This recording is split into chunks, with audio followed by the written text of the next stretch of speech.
In the late 1800s, a poor farmer in a forgotten village made a choice that would change everything. Deep in the forest, he found a magnificent white horse trapped and suffering, a creature so large and radiant it seemed otherworldly. The villagers warned him the animal was cursed, that freeing it would bring ruin. But compassion moved him more than fear. The morning after he cut the beast loose, his barren fields burst into life. Fortune had finally arrived. Yet within days, the village itself began to wither. Crops died without reason. Livestock vanished in the night. And the white horse was seen wandering under the moon, glowing like a ghost. Was this majestic creature a blessing sent from above, or had the farmer unleashed something ancient and unforgiving?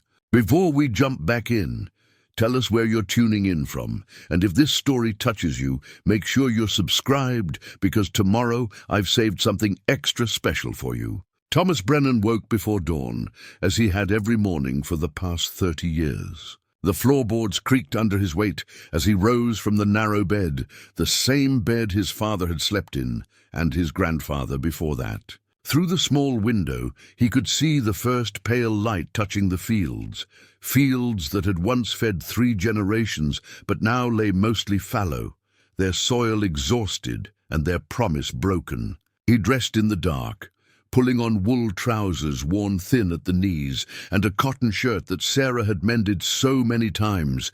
The original fabric was hard to distinguish from the patches. His hands, calloused and scarred from decades of work, fumbled with the buttons. They weren't as steady as they used to be. At 52, Thomas felt older than his years, worn down by loss and struggle, like the weathered plough that sat rusting in his barn. The plough! He thought of it often lately, that old iron beast his grandfather had brought from the old country. It had turned virgin soil when Millbrook was nothing but a hopeful collection of tense and ambitious men. Now it sat idle, its blade dull, its wooden handle smooth from 3 generations of Brennan hands. Thomas couldn't bring himself to sell it, though he'd sold nearly everything else of value. Some things were more than tools. Some things carried the weight of memory, of continuity, of all the hands that had gripped them in hope. He walked downstairs, each step familiar in the darkness. The farmhouse was small but well built, constructed by his grandfather with timber from the very forest that bordered their land. In the kitchen, he lit a lamp and stoked the fire in the cast-iron stove. The ritual of morning coffee was one of his few remaining comforts. As the pot heated, he stood at the window and watched the world emerge from night. Millbrook spread out before him in the growing light. The village proper was a mile down the rutted road, a collection of timber buildings clustered around a crossroads like chicks around a hen. He could see the white steeple of Pastor Whitmore's church, the 2-story frame of Dalton's general store and post office, the squat stone building that served as both town hall and jail. Beyond them, other farms dotted the landscape, some thriving, most merely surviving. The coffee boiled over, hissing on the hot stove top. Thomas cursed softly and pulled it aside, pouring himself a cup of the bitter brew. He'd given up sugar months ago. Luxuries were for people with harvests to sell. "You're up early."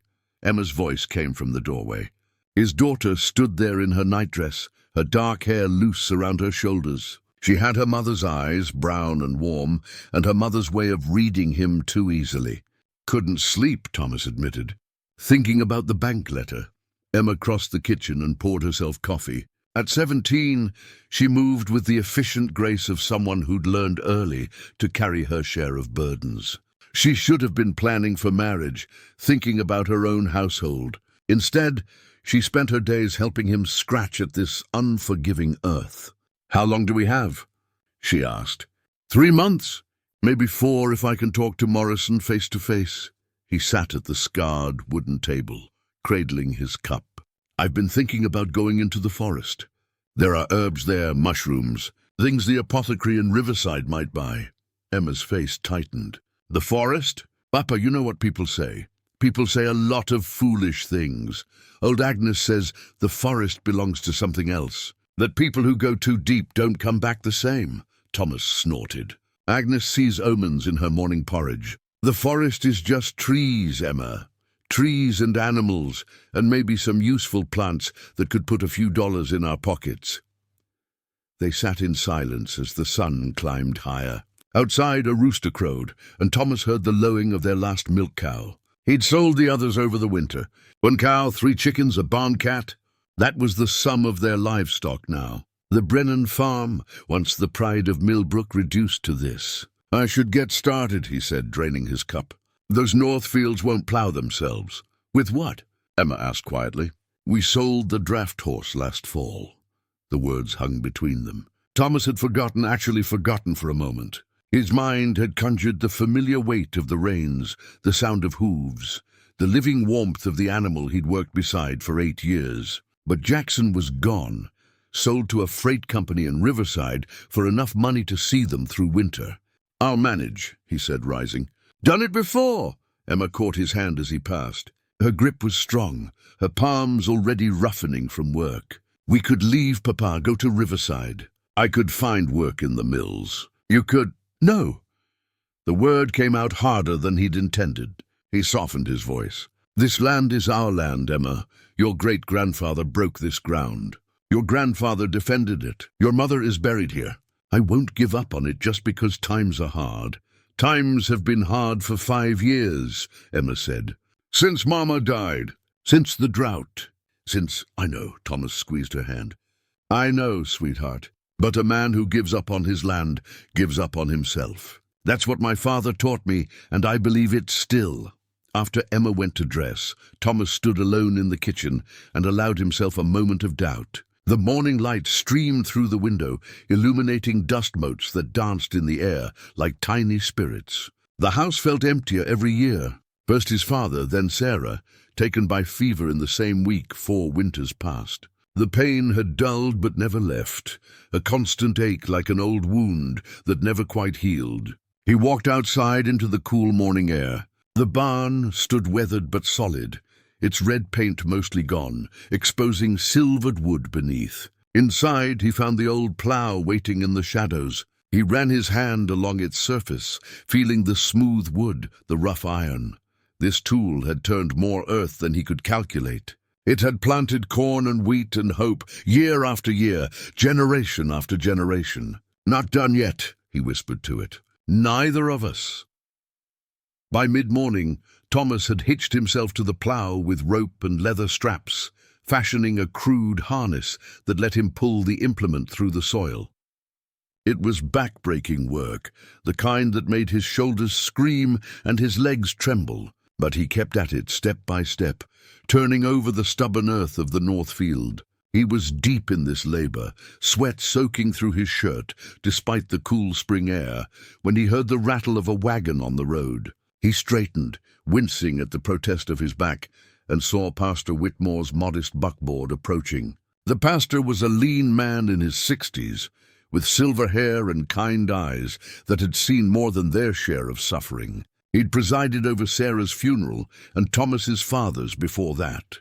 Now he climbed down from his wagon with the careful movements of advancing age and walked to where Thomas stood. "Thomas," he said, removing his hat.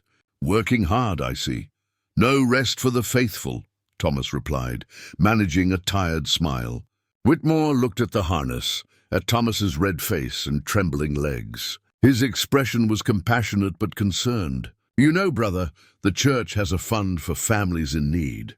There's no shame in accepting help. I'm not a charity case yet, Pastor." "Of course not. But pride is a heavy burden to carry on top of all the others." Thomas wiped his face with a kerchief. "What brings you out this way?" "Just making rounds, checking on my flock." Whitmore paused. "There's been talk in the village about you planning to go into the forest. Word travels fast.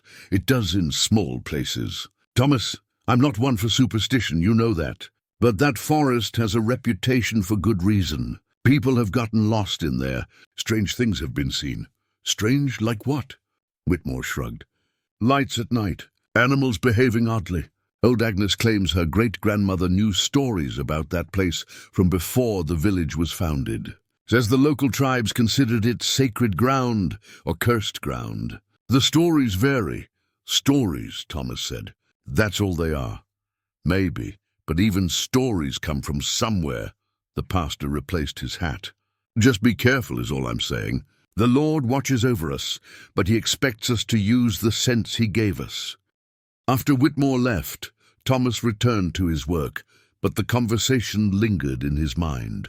He'd heard the stories all his life. The forest was old growth, never logged, never farmed. It stretched for miles to the north and east, a dark wall of ancient trees that seemed to swallow the light. People did avoid it, and not just because of superstition. It was easy to lose your bearings in there, easy to wander in circles until night fell. But Thomas was desperate. The herbs and mushrooms that grew in such places could be valuable. He knew enough woodcraft from his father to recognize ginseng, golden seal, chanterelles. A few good finds could mean the difference between keeping the farm and losing everything. That evening, the village gathered for the weekly social at the church hall. It was a tradition older than the church itself, a chance for isolated farming families to come together, share news, and remember they were part of something larger than their individual struggles. Thomas almost didn't go, but Emma insisted. She'd baked bread with their dwindling flour, and she wanted to trade it for eggs or perhaps some jam. They walked to the village in the soft twilight, joining the stream of families converging on the warm lights of the hall. Inside, the air was thick with the smell of food and the sound of conversation. Long tables held contributions from every household, a potluck feast that was more ritual than abundance these days. Times were hard for everyone, but together they made do. Mayor Dalton stood near the door, greeting arrivals with hearty handshakes. He was a thick-bodied man in his 40s, prosperous by Millbrook standards, with investments in the general store and a share in a riverside lumber mill. He clasped Thomas's hand firmly. "Brennan, good to see you. How are the fields this year?" "Getting there," Thomas said, the automatic response of a farmer who would admit to nothing less than complete disaster. "Glad to hear it. We need every productive acre we can manage. The railroad's expansion means more opportunity for all of us, but only if we can supply what they need." Thomas nodded and moved on. Dalton was a practical man, focused on growth and progress. He'd suggested more than once that Thomas sell out to one of the larger operations, consolidating land in the region. "Nothing personal," he'd said, "just economics." Near the food tables, Thomas found old Agnes holding court among a cluster of women. She was ancient, north of 80, her face a map of wrinkles, her body bent by time. But her eyes were sharp and her memory sharper. She saw Thomas and crooked a finger at him. The forest loomed before Thomas like a living wall. He stood at its edge in the grey light of early morning, a canvas pack slung over his shoulder, Pastor Whitmore's cross hanging beneath his shirt. The air was different here, cooler and heavier, carrying scents of moss and decay and something else he couldn't name. Behind him, the familiar world of fields and fences. Ahead, shadow and mystery. He'd told Emma he'd be back by mid-afternoon. She'd made him promise again, standing on the porch in her nightdress, looking small and worried in the dawn light. Now he stepped forward, crossing the invisible threshold between cultivation and wilderness, and the forest swallowed him whole. The change was immediate and profound. The sounds of the farm, the distant rooster, the wind across the fields, all of it faded as if a door had closed. Here there was only the whisper of leaves, the creak of branches, the occasional bird call that seemed muted and far away. The trees were massive, oaks and maples that must have been centuries old, their trunks thick as houses, their canopy so dense it turned morning into twilight. Thomas moved carefully, marking his path with small cuts on tree bark, as his father had taught him. North and east, following the slope of the land downward toward where a stream was supposed to run. Streams meant moisture, and moisture meant the plants he sought. He kept his eyes open, scanning the forest floor for the distinctive shapes and colors he'd memorized. An hour passed, perhaps two. Time felt strange here, elastic. The forest seemed to breathe around him, expanding and contracting, though he knew it was just his imagination and the play of light through the leaves. He found some useful specimens, ginseng and a few mushrooms, and carefully harvested them into his pack. But these were common finds. He needed something more valuable, something that would make this expedition worthwhile. The sound reached him gradually, so subtle at first he thought it was the wind. But as he walked, it grew clearer, more distinct. Not wind, something alive, something in distress. Thomas stopped, listening. There, east and slightly north. A sound that was part whinny, part scream, full of pain and panic. A horse. His first thought was that one of the village animals had wandered in and gotten into trouble. But as he pushed through the undergrowth toward the sound, he realized how deep into the forest he'd come. No domestic animal would have come this far from home.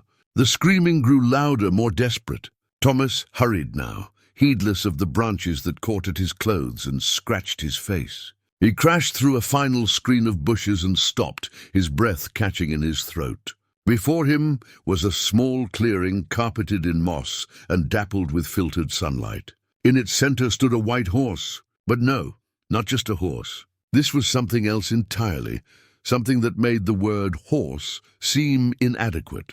The creature was massive, easily 18 hands high, with a presence that filled the clearing like a physical force. Its coat was pure white, luminous even in the dim forest light, and it gleamed as if lit from within.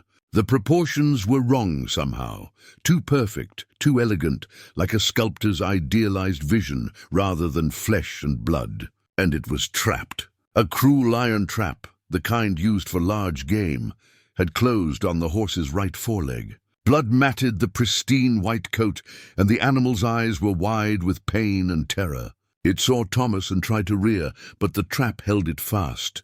And it screamed again, a sound that seemed to echo off the trees and sky. Thomas approached slowly, hands raised, speaking in a low, soothing tone. "Easy now, easy. I'm not going to hurt you. Let me help." The horse watched him with eyes that were disturbingly intelligent, disturbingly human. There was no madness in those eyes, only pain and a kind of desperate calculation. It stood trembling, flanks heaving, as Thomas came closer. That's when he noticed the bridle. It was tangled in the horse's mane, half hidden by the flowing white hair.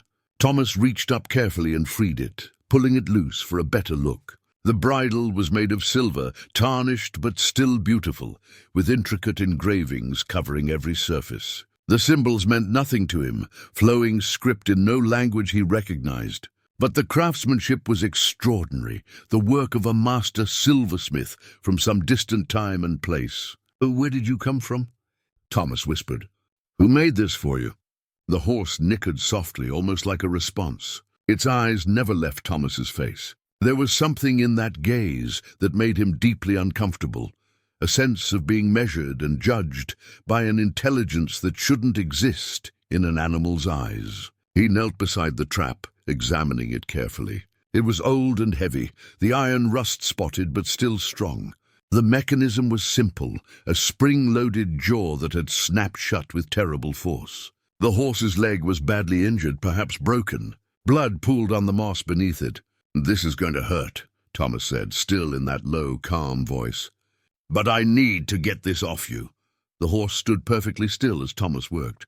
He used a fallen branch as a lever, wedging it into the trap's mechanism and putting all his weight on it. The spring resisted, then slowly began to give. The jaws opened inch by painful inch. The horse trembled but didn't move, didn't fight, as if it understood what Thomas was trying to do. With a final effort, the trap sprang open. The horse immediately pulled its leg free, stumbling back. Thomas fell forward, barely catching himself. When he looked up, the horse was standing at the far edge of the clearing, three-legged, its injured foreleg held gingerly off the ground. Thomas stood slowly. "Your leg. Let me look at it."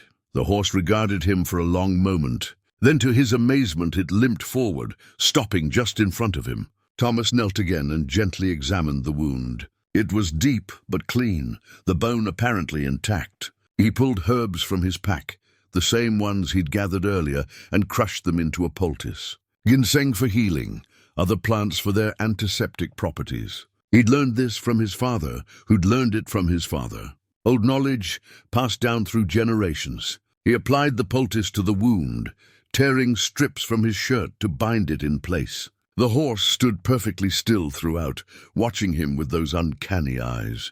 When he finished, it lowered its great head and breathed softly against his face. The breath was warm and smelled of grass and summer, incongruous here in the shadowed forest. "There," Thomas said. "That should help. But you need rest. Don't try to run on it." The horse stepped back. For a moment, man and beast regarded each other across the small distance. Thomas felt something pass between them, some unspoken understanding or acknowledgement. Then the horse turned and walked away, moving with surprising grace despite its injury, and vanished into the shadows beneath the trees. Thomas stood alone in the clearing, his heart pounding, his hands shaking. He looked down at the silver bridle, still clutched in his hands, at the blood on his shirt, at the open trap lying like a wound in the moss. What had just happened? What had he found? The rational part of his mind insisted it was just a horse, unusually large and white, but ultimately just an animal. Yet everything in him rebelled against that explanation. The proportions, the intelligence in its eyes, the way it had seemed to glow, the ancient bridle with its mysterious symbols. This was something else, something that shouldn't exist. He stood there for several minutes, trying to process what he'd experienced. The forest was silent around him, as if holding its breath. Finally, he tucked the silver bridle into his pack and began to retrace his steps, following his trail marks back toward home. The walk back seemed shorter somehow, as if the forest itself was eager to release him. When he emerged from the tree line into the bright afternoon sun, the normal world rushed back in. Birdsong, wind through grass, the distant bark of a dog. He stood blinking in the light, feeling as if he'd returned from some other country where different laws applied. Emma was waiting on the porch, and she ran to him when she saw him emerge from the forest. "Papa, you're back." "I was starting to worry." "I'm fine," he assured her, though his voice sounded strange in his own ears. "Just took longer than I expected." She looked at his torn shirt, the scratches on his face. "What happened?" "Got caught up in some brambles." "Nothing serious?" He couldn't tell her about the horse. Not yet, perhaps not ever. How could he explain something he didn't understand himself? That night, after Emma had gone to bed, Thomas sat at the kitchen table with the silver bridle spread before him. He traced the engravings with his finger, trying to make sense of the flowing symbols. They seemed almost familiar, as if he'd seen something similar somewhere before, but the memory wouldn't come. He thought of Agnes's words about balance, about taking and being taken from. He'd freed the horse, yes, but he'd also taken this bridle. Was that theft, payment, something else entirely? Outside, the moon rose full and bright, casting silver light through the window. Thomas carried the bridle upstairs and placed it in an old trunk at the foot of his bed, beneath layers of Sarah's folded dresses that still smelled faintly of lavender. He would keep it safe, this mysterious artifact. Perhaps someday he would understand its significance. He lay in bed, listening to the house settle around him, and thought of the white horse limping away into the forest. Was it still out there? Would it survive with that injured leg? He hoped so, though he couldn't have said why it mattered so much to him. Sleep came eventually, and with it dreams of white shapes moving through darkness, of eyes that watched with inhuman intelligence, of old bargains made and prices yet to be paid. But when he woke the next morning, the details faded like morning mist, leaving only a vague sense of unease and wonder. What Thomas couldn't know, was that everything had already changed. The moment he freed the horse, the moment he chose compassion over fear, he'd set in motion events that would transform not just his life, but the entire village. The forest had witnessed his choice. The old powers had taken note, and the white horse, limping through the shadows with its wounded leg and its debt unpaid, would not forget. Balance, Agnes had said. Always balance. What Thomas had given would be returned, in ways he could never have imagined. Thomas woke the next morning to find his north field transformed. Where yesterday there had been turned earth and struggling seedlings, now stood rows of vigorous young corn, their leaves a deep, healthy green that seemed to glow in the early light. He stood at the field's edge in his nightshirt and bare feet, the dew soaking his skin, unable to comprehend what his eyes were showing him. "It's not possible," he whispered. But there it was, undeniable. Plants that should have taken weeks to reach this stage had matured overnight. Emma appeared beside him, wrapped in a shawl, her face pale. "Papa, what's happening?" "I don't know." They walked into the field together. The corn was real, solid, the stalks thick and strong. Thomas pulled up one plant and examined the roots. They were deep and well established, as if they'd been growing for a month. The soil around them was rich and dark, nothing like the exhausted earth he'd been fighting with yesterday. "It's the horse," Emma said quietly. "Isn't it? The one you freed?" Thomas looked at his daughter. He'd told her nothing about his experience in the forest, but she'd always been perceptive, able to read him like one of her books. "I freed a horse, yes. It was trapped. But this," he gestured at the impossible field, "this is something else entirely. Old Agnes said the forest could give gifts," Emma said, "that if you showed the right kind of respect, sometimes you'd be rewarded. Agnes also says her cat can predict the weather." But despite his skeptical words, Thomas felt a deep unease. This was no natural occurrence. He'd farmed this land his entire life, and crops simply didn't grow like this. Whatever had happened, whatever he'd set in motion by freeing that white horse, it had reached beyond the forest and touched his land. By noon, news of the miraculous field had spread through Millbrook. Neighbors arrived in twos and threes, standing at the edge of Thomas's property and staring at the impossible corn. Some crossed themselves. Others whispered theories about divine intervention or strange weather. Mayor Dalton arrived in his buggy, climbed down with his characteristic confidence, and walked into the field to examine the plants himself. "Remarkable," he said, pulling out a stalk and studying it. "I've never seen anything like it. What's your secret, Brennan?" "No secret. I planted yesterday and this morning well." Thomas shrugged helplessly. "This," Dalton's eyes narrowed. "You expect me to believe these plants grew overnight?" "I expect you to believe what you can see. I can't explain it any more than you can." The mayor replaced the plant carefully, brushing soil over its roots. "Whatever the cause, this is good news for you. For all of us. If your other fields perform like this, you'll have the best harvest in Millbrook's history." He paused. "Of course, people will want to know your methods. There's money in agricultural innovation." Thomas said nothing. He had no methods, no explanation. He had only a growing sense that he'd stumbled into something far larger and stranger than a simple act of compassion. Pastor Whitmore arrived that evening, his face troubled. He walked the field with Thomas as the sun set, casting long shadows across the unnatural corn. "The Lord works in mysterious ways," he said finally. "But this, Thomas, this feels different." "Different how?" "I'm not sure. There's something about it that troubles my spirit." Whitmore pulled out the silver cross he'd given Thomas. "You're still wearing this?" Thomas nodded, touching his chest where the cross hung beneath his shirt. "Good. Keep it on. And Thomas, whatever you found in that forest, whatever you did there, be careful. There are forces in this world beyond our understanding. Not all of them are benevolent, even when they seem to be helping us." That night, unable to sleep, Thomas stood at his bedroom window and watched the fields under the moon. The corn swayed in the breeze, silvery in the pale light. It looked peaceful, innocent. But he couldn't shake the feeling that he was seeing only the surface of something much deeper. A movement caught his eye. At the far edge of the field, where it bordered the forest, a white shape moved. Thomas pressed his face to the glass, straining to see. The horse! It had to be.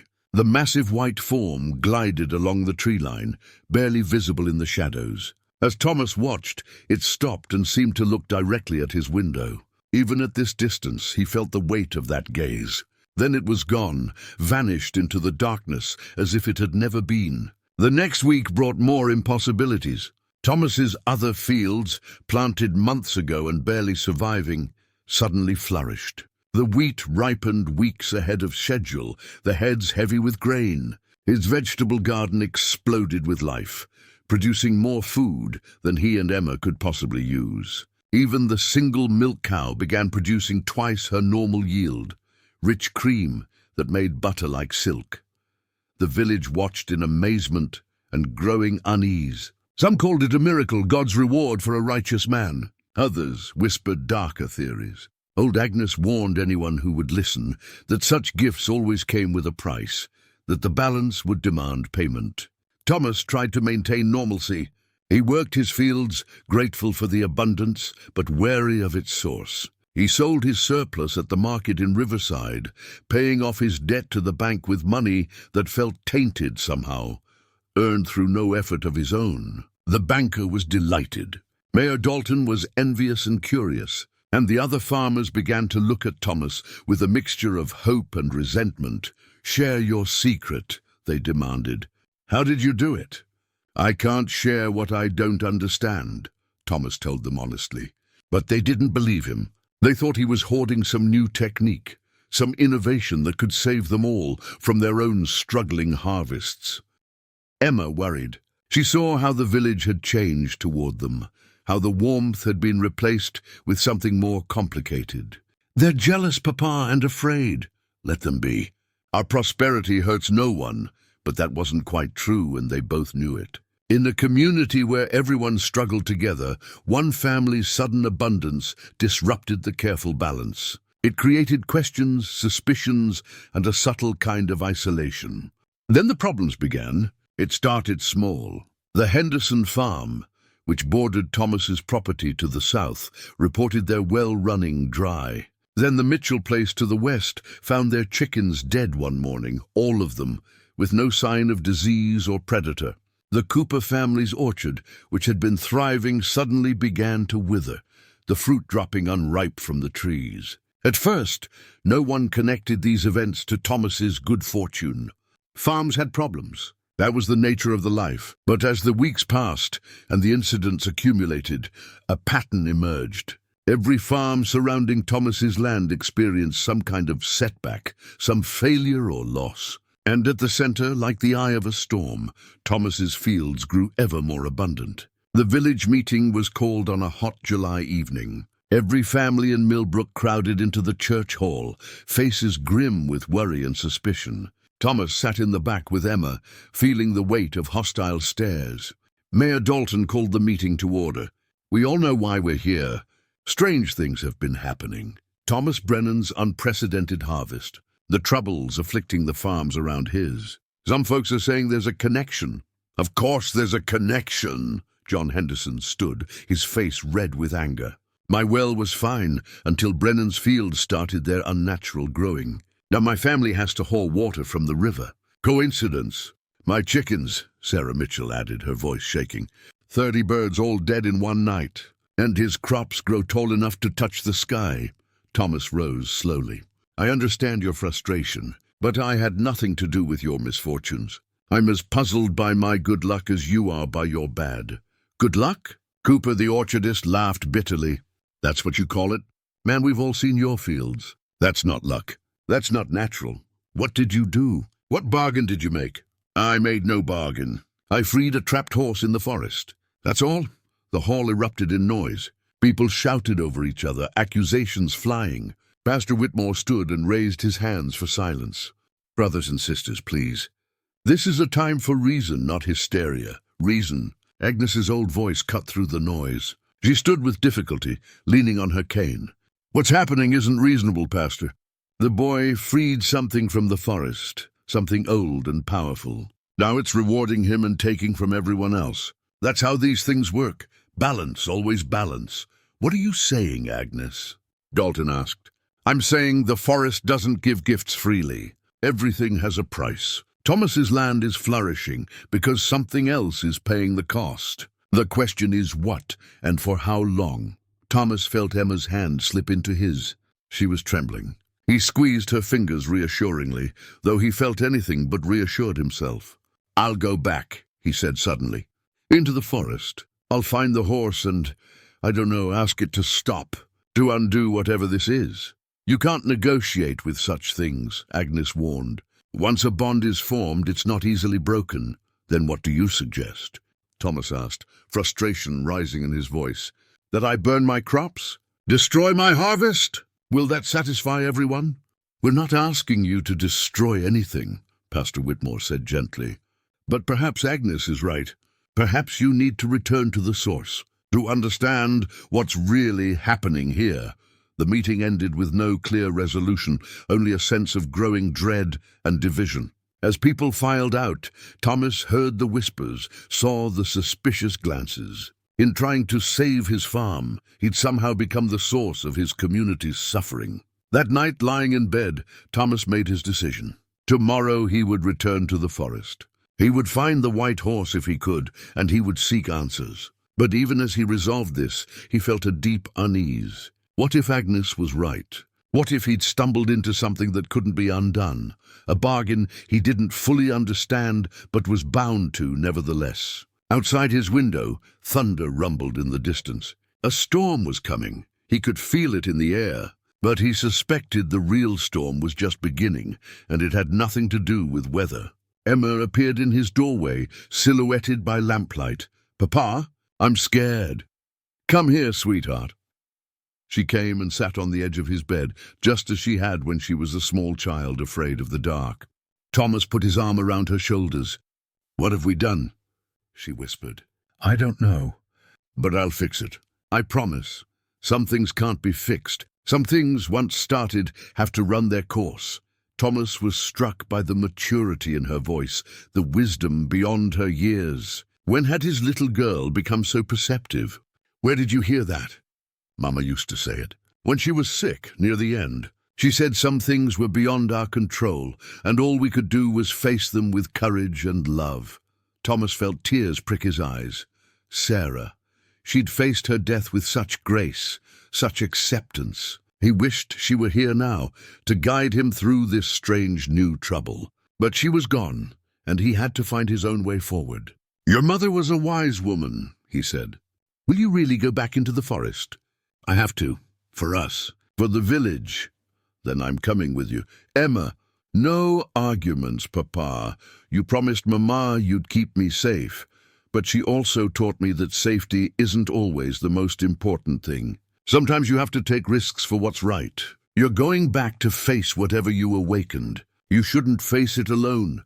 Thomas wanted to argue, to protect her, as he'd always tried to protect her. But looking at her in the lamplight, at the determination in her face, he saw Sarah's strength reflected there. Emma was nearly grown, nearly ready to make her own way in the world. He couldn't shield her forever.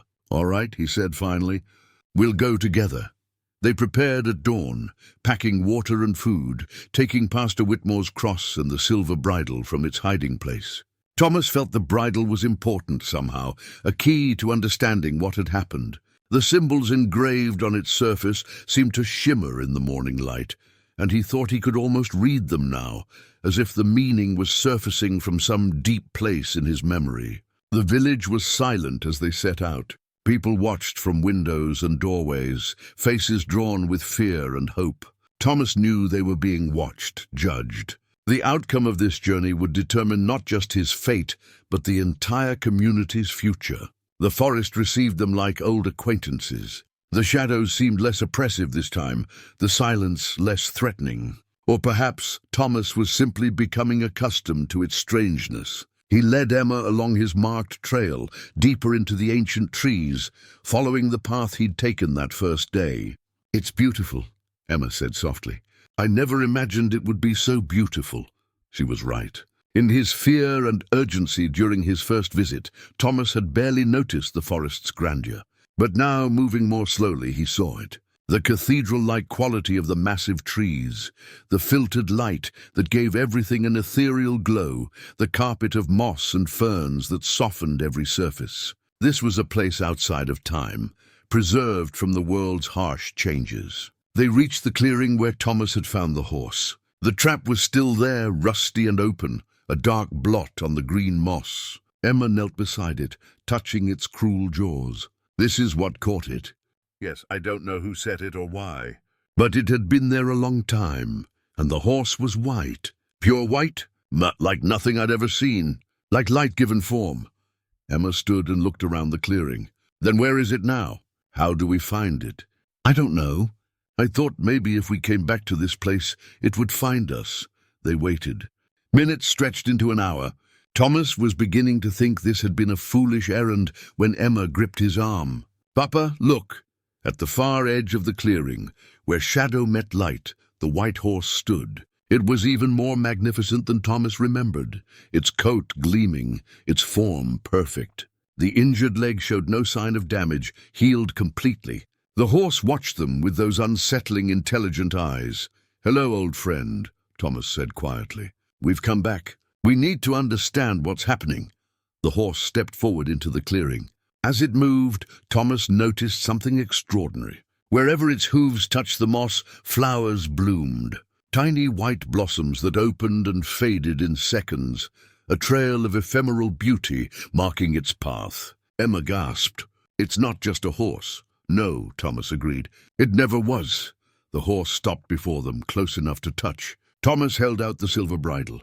"This is yours, isn't it? I took it when I freed you. I'm sorry. I should have left it."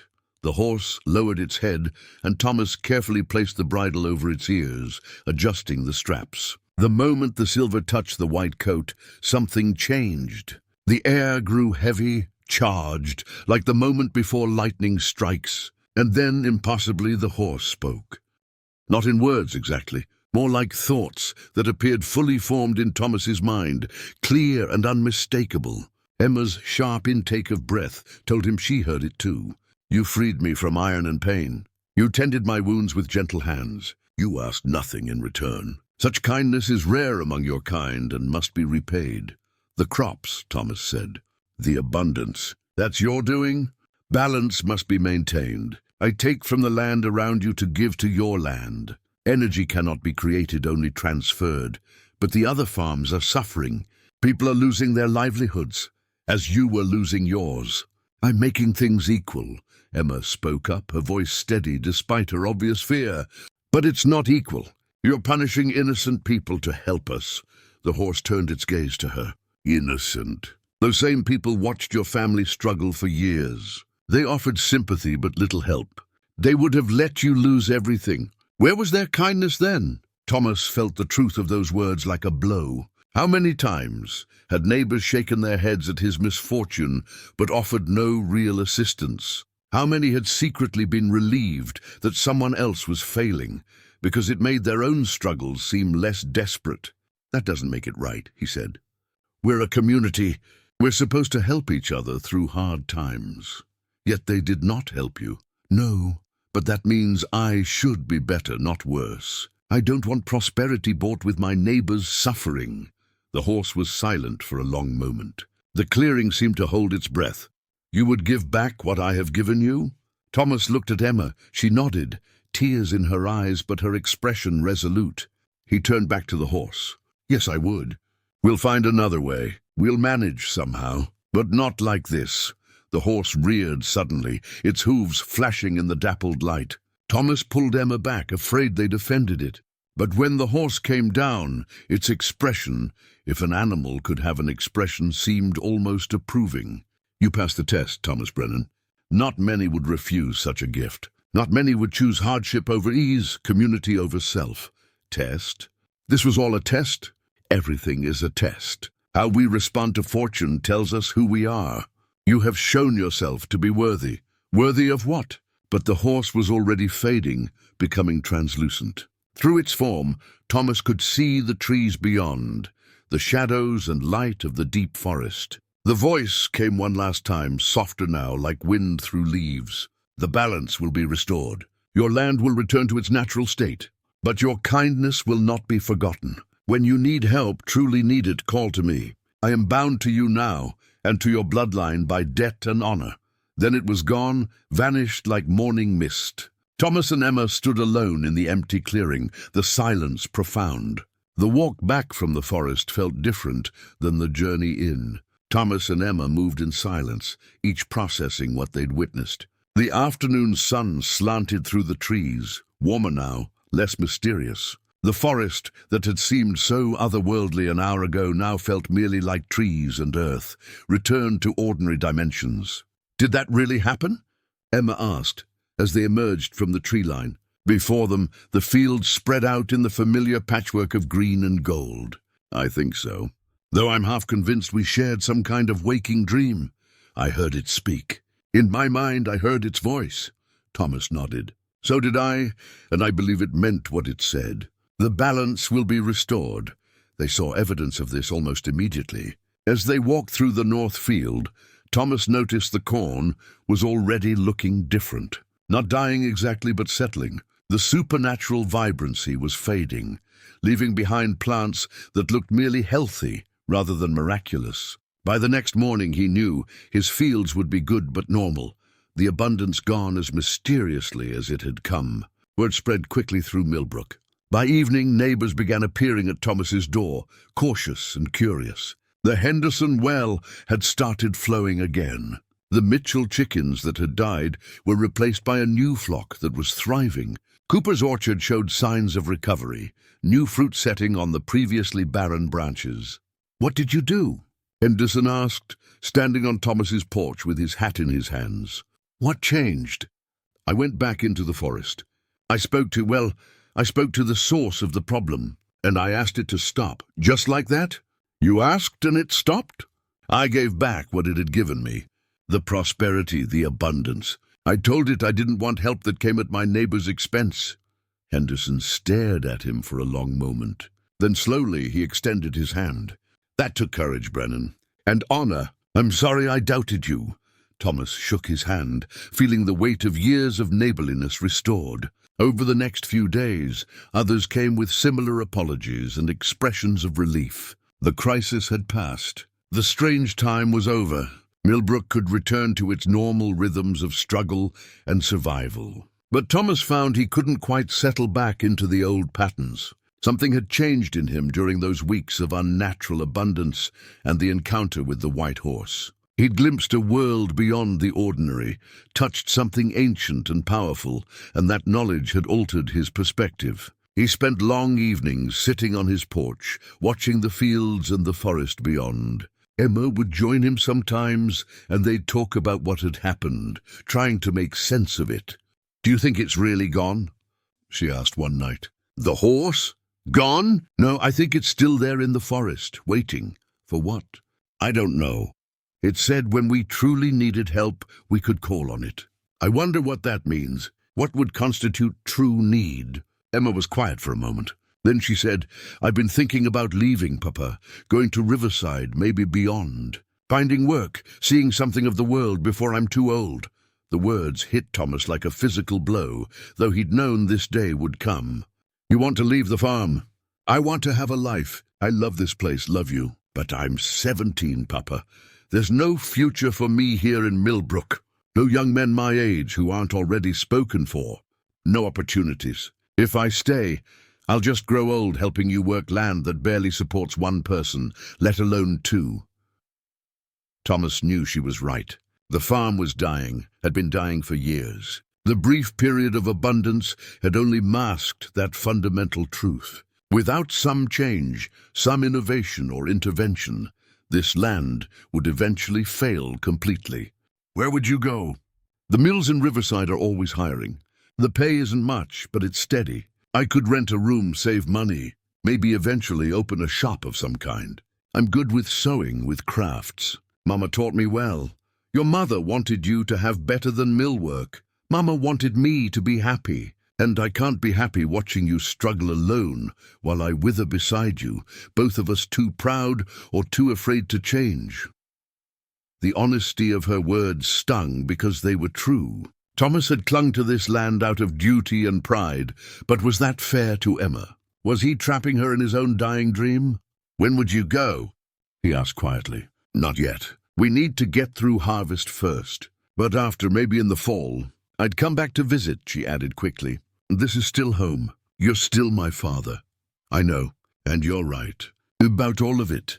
Thomas reached over and took her hand. "Your mother would be proud of you for having the courage to build your own life." They sat in silence as the stars emerged overhead, the Milky Way a river of light across the darkness. Thomas felt the weight of change settling over him, the inevitability of time moving forward. Emma would leave. He would be alone. The farm would continue its slow decline, unless what? He didn't know. The horse had said he could call for help when he truly needed it. But something in him resisted that option. He'd given back the easy answer once. He wasn't eager to complicate his life with magic and mystery again. The harvest came modest but adequate. Thomas's fields produced normally enough to pay his debts and see them through another winter. It wasn't prosperity, but it was survival, and he'd learned to appreciate the difference. At the church social in September, the village seemed to have forgiven him for the strange summer. People were friendly again, the crisis forgotten in the face of more immediate concerns. The railroad was indeed coming closer, Mayor Dalton announced, and with it, new opportunities for trade and growth. "The 20th century is almost here," Dalton said, his voice full of enthusiasm. "We're on the cusp of a new age. Electricity, motorcars, modern agriculture. Millbrook can be part of that future, but only if we're willing to adapt." Pastor Whitmore was less certain. "Progress is well and good, but we mustn't lose sight of what matters. Community, faith, the values that have sustained us. Sentiment won't feed families," Dalton countered. "We need to modernize or be left behind." Thomas listened to the debate without taking sides. Both men were right in their way. The world was changing, faster than it ever had before. The old ways, the life his grandfather had known, was slipping away. But what would replace it? And would it be better or merely different? That night, unable to sleep, he went out to his barn. The old plough sat in its corner, unused since he'd sold his last draft horse. He ran his hand over it, feeling the smooth wood, thinking of all the hands that had gripped it before his. 3 generations of Brennans had turned this soil with this tool. Now it sat idle, a relic of a dying way of life. "I'm sorry," he whispered to it, to his grandfather's memory, to the land itself. "I'm trying to hold on, but I don't know if I can." A sound made him turn. The barn door stood open, and in the moonlight beyond, a white shape moved. Thomas's breath caught. The horse! It stood at the edge of his property, watching him with those knowing eyes. He walked out slowly, approaching the fence line.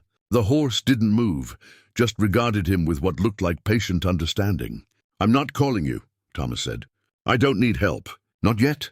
The horse made no response, no voice in his mind. It simply stood there, a reminder of possibilities, of powers beyond his understanding. Then it turned and walked back toward the forest, dissolving into the shadows. Thomas stood at the fence for a long time after it had gone, thinking about choices and consequences, about pride and pragmatism. He'd refused the horse's gift once, chosen the harder path.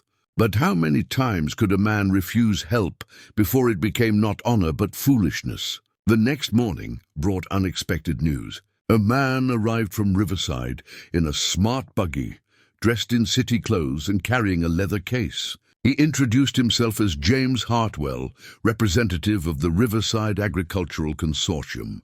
"Mr. Brennan, we've heard interesting things about your farm. Reports of exceptional harvests earlier this summer. We're looking for innovative farmers to partner with, men who are pushing the boundaries of what's possible." Thomas invited him in, served coffee, and listened as Hartwell explained his proposal. The consortium wanted to invest in promising farms, providing capital for modern equipment and techniques in exchange for a share of future profits. "We've studied your land," Hartwell said. "The soil composition, the water table, the growing conditions. With proper investment, this could be one of the most productive farms in the region. And what would this investment cost me? 20% of your profits for 10 years.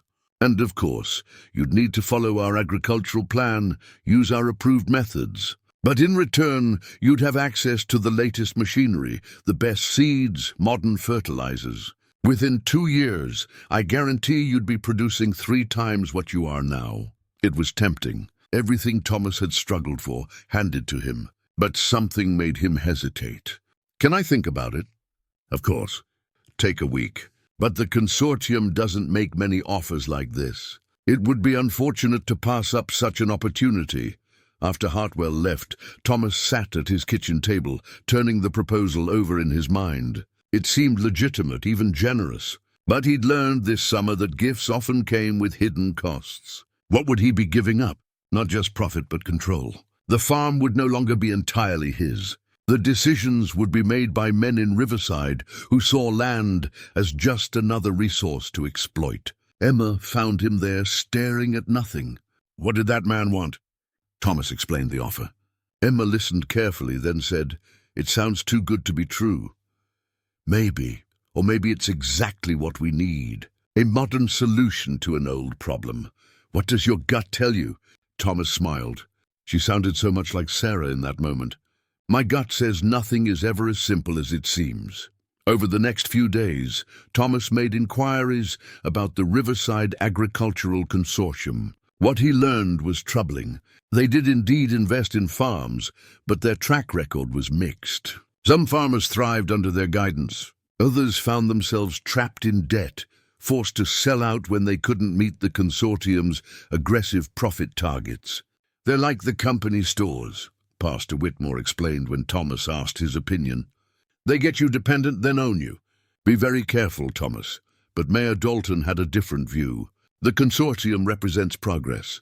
Yes, there are risks, but there are also opportunities. This is how the new agriculture works. Large-scale operations, scientific methods. The family farm as we know it is dying.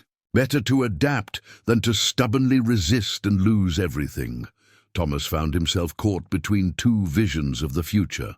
The old way, self-sufficient and independent, but increasingly unsustainable. The new way, efficient and profitable, but surrendering autonomy to distant powers. Neither felt entirely right.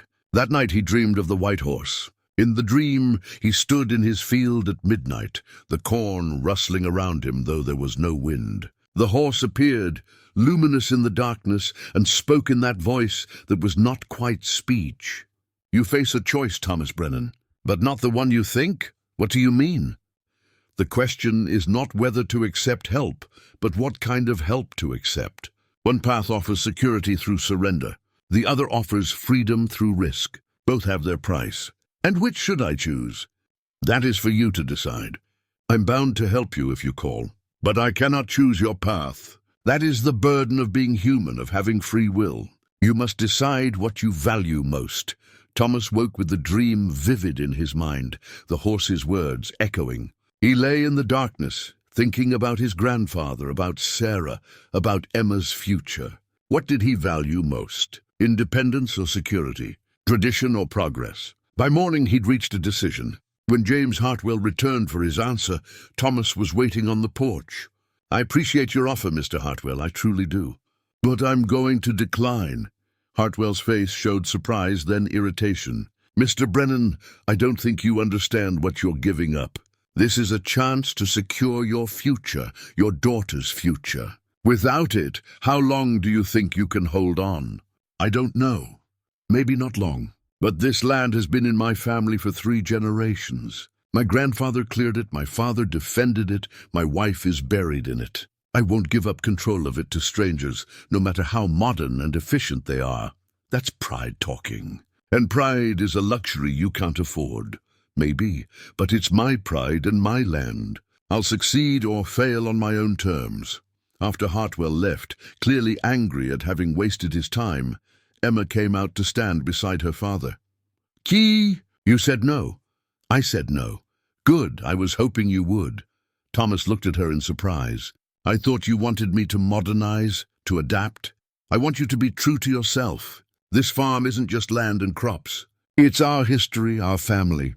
The moment you hand control to the consortium, it stops being ours. It becomes just another asset in their ledger." Thomas put his arm around her shoulders. "When did you get so wise?" "I had a good teacher." She leaned against him. "So what do we do now?" "We farm, we manage. We figure it out one season at a time, just like always. And if we can't, then we fail. But we'll fail as ourselves, not as someone else's investment." The autumn deepened into winter. Thomas's decision became known around Millbrook, and opinions were divided. Some admired his independence. Others thought him foolish. Mayor Dalton was particularly vocal in his criticism. "Brennan's stuck in the past," he said at a town meeting, "and attitudes like his will drag the whole village down with him. We need to embrace the future, not cling to outdated notions of self-sufficiency." But Pastor Whitmore defended Thomas's choice. "There's value in what Thomas represents. Not all progress is good progress. Sometimes holding to your principles is more important than maximizing profit. The debate reflected a larger division opening in Millbrook, between those eager to rush into the new century and those wary of what might be lost in the rush. Thomas found himself an unintentional symbol of this conflict, and he wasn't comfortable with the role. Winter came hard that year, heavy snows and bitter cold. Thomas worked to keep his farm functioning, cutting wood for heat, tending his single cow, rationing his stored harvest. Emma helped, but he could see her growing restless. She was young, full of energy and ambition. This quiet, isolated life was slowly suffocating her. In January, she announced her decision. "I'm going to Riverside in the spring. I've saved some money. I'll find work and a place to stay." Thomas had known this was coming, but it still hurt. "You're sure?" "I'm sure. I love you, Papa, but I need to build my own life. I can't spend my youth watching you struggle and feeling helpless to change anything." "I understand. Your mother would want you to follow your heart. What will you do? Alone here?" "What I've always done. Persist." Emma hugged him fiercely. "You're the most stubborn, honorable man I know. Promise me you'll ask for help if you need it. Promise me you won't let pride destroy you." "I promise." But even as he said the words, Thomas wondered if he could keep that promise. His whole life had been built on self-reliance, on the idea that a man stood on his own 2 feet and didn't burden others with his troubles. Could he really change that, even if survival demanded it? The white horse appeared to him one more time that winter, standing at the forest edge during a heavy snowfall. Thomas saw it from his window, a pale shape against the dark trees and falling snow. It watched the house for a long moment, then turned and vanished into the whiteness. A reminder, Thomas thought, of powers waiting, of help offered but not yet accepted. The horse was patient. It could afford to be. It had existed for who knew how long, would exist long after Thomas was dust. Time meant something different to creatures like that. But for Thomas, time was running out. Another season, maybe 2, and he'd have nothing left. The bank would take the farm. Emma would be gone.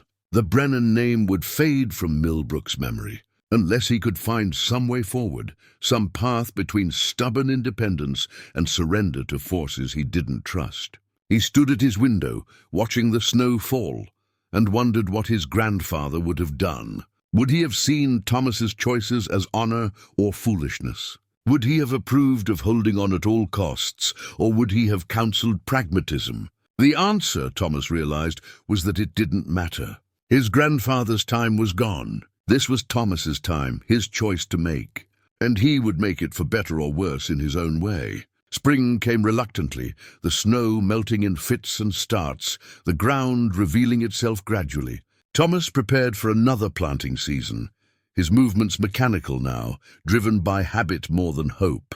Emma was preparing to leave, sewing new dresses for her journey, writing letters to acquaintances in Riverside about rooms for rent and employment opportunities. The blow came on a Tuesday morning in late March. Mayor Dalton arrived with 2 men Thomas didn't recognize, both wearing city clothes and carrying official-looking documents. Thomas knew immediately that something was wrong. "Thomas," Dalton said, his voice carefully neutral, "these gentlemen are from the county land office. There's been a problem with your property deed." "What kind of problem?" One of the officials, a thin man with spectacles, spoke up. "Mr. Brennan, when was the last time you examined your land deed?" "I don't know. My father gave it to me 30 years ago. Why?" "Because according to county records, there's a dispute over your eastern boundary. The section that borders the forest." Thomas felt ice in his stomach. "What dispute?" "That boundary has been there since my grandfather's time." "That may be, but the original survey was apparently flawed. According to a new survey commissioned by the Riverside Lumber Company, approximately 30 acres of what you consider your property actually falls within the public forest land." "That's impossible. We've farmed that land for 3 generations. Possession doesn't establish legal ownership, Mr. Brennan. The survey is quite clear." "I'm sorry, but that 30 acres doesn't belong to you." The thin man handed Thomas a document. It was dense with legal language, but the maps were clear enough. A red line ran through his property, cutting off a significant portion of his eastern fields, including the area where his best soil lay. "This is a mistake," Thomas said, his voice shaking. "It has to be. The survey was performed by licensed professionals using the most modern equipment, and it's been reviewed by the county. I'm afraid there's no mistake." Mayor Dalton cleared his throat. "Thomas, the Riverside Lumber Company has offered to purchase your remaining land at a fair price. Given the circumstances, it might be wise to consider." The pieces fell into place with sickening clarity. The Riverside Agricultural Consortium's earlier offer, Hartwell's anger when Thomas refused, and now this convenient survey that stripped away the best portion of his land. It wasn't coincidence. It was punishment. Or perhaps it had been the plan all along. "This is revenge," Thomas said. "Because I wouldn't partner with the consortium." "That's a serious accusation," the thin man said coldly. "Do you have evidence?" "Just timing and my gut, neither of which carries legal weight. The fact is, Mr. Brennan, you've been farming land you don't own. The county could demand back payment for that usage, or you could settle this amicably by accepting the lumber company's offer." After they left, Thomas sat at his kitchen table with the documents spread before him, trying to understand how his world had collapsed so suddenly. 30 acres gone, his best fields. Without them, the farm couldn't sustain itself. He was finished. Emma found him there an hour later, still staring at the papers. She read over his shoulder, her face growing pale. "They can't do this. It's not legal. It's not right. Legal and right aren't always the same thing. We'll fight it. We'll get a lawyer. With what money? And even if we could, how long would it take? Months, years. I can't farm land that's under dispute. The bank won't extend credit on a property with unclear title." "Emma, we're done." She knelt beside his chair, taking his hands. "Then we accept the lumber company's offer. We take what we can get and start over somewhere else. Your mother's grave is on that eastern section, the part they're claiming. If the lumber company gets it, they'll clear it. She'll be under a sawmill or a road." Emma's face crumpled. "Oh God, Papa, what do we do?" Thomas looked at his daughter, saw her fear and determination, and felt something shift inside him. Pride had brought him to this point. Stubborn independence, refusing help when it was offered. And now he was going to lose everything anyway, including the resting place of the woman he'd loved. "I know what to do," he said quietly. "But you're not going to like it." "The horse," Emma said immediately. "You're going to call the horse. I don't see another option."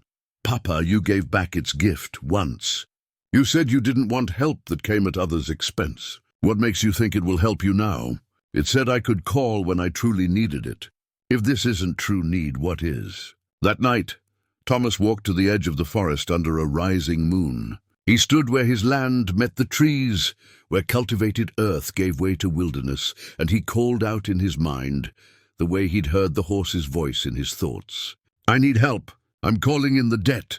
For long minutes nothing happened. The forest was silent, dark, indifferent to his plea. Thomas began to think the horse had forgotten him, or worse, had judged him unworthy of further aid. He was about to turn back when he saw the white shape moving between the trees. The horse emerged from the darkness, magnificent and terrible in the moonlight. It approached until they stood face to face across the boundary. "You call upon me, Thomas Brennan. Yes, I'm sorry. I know I refused your help before, but I'm desperate now. They're trying to take my land. Not through honest means, but through legal tricks and powerful connections. My wife's grave will be destroyed. Everything my family built will be torn down. I need your help to stop them." The horse was silent for a moment. Then its voice came, grave and measured. "You refused my gifts once in the name of honor. Now you accept them in the name of desperation. Which is the true Thomas Brennan? I don't know. Maybe both. Maybe I'm just a foolish old man who's finally learned that pride is a luxury I can't afford. And what would you have me do? Destroy your enemies? Turn the law in your favor? Give you wealth to fight them? I just want what's mine, what my family earned. I want justice. Justice. The horse seemed to taste the word. An interesting concept. Very well, I will help you. But understand this. The kind of help you need now is different from what I offered before. Then I gave you abundance. Now I must give you truth. And truth, Thomas Brennan, is often more painful than any lie. I don't understand. You will. Tomorrow go to the county seat. In the Hall of Records, search for the original land grant under which your grandfather claimed this property. Look carefully at the signature. And Thomas, be prepared for what you find. Some truths shatter our understanding of the past. Before Thomas could ask more, the horse turned and walked back into the forest, leaving him alone with more questions than answers. The next morning, Thomas rose before dawn and hitched a ride to the county seat with a freight wagon heading that direction. The Hall of Records was a musty building filled with dust and decades of paperwork. An elderly clerk helped him locate the land grant records from his grandfather's time. Thomas spread the yellow documents on a table and began to read. The property description matched what he knew. The boundaries were clear. But as he studied the signature at the bottom, his blood ran cold. The signature wasn't his grandfather's. It was someone else's name, a man named Silas Cord. And beside it, in smaller text, a notation. Proxy for Jacob Brennan, unable to sign due to injury. Thomas stared at the words, his mind racing. His grandfather had been injured at the time of the land grant? He'd never heard that story. And who was Silas Cord? He requested more records. Birth certificates, death records, any mention of either name. What he found rewrote his understanding of his family's history.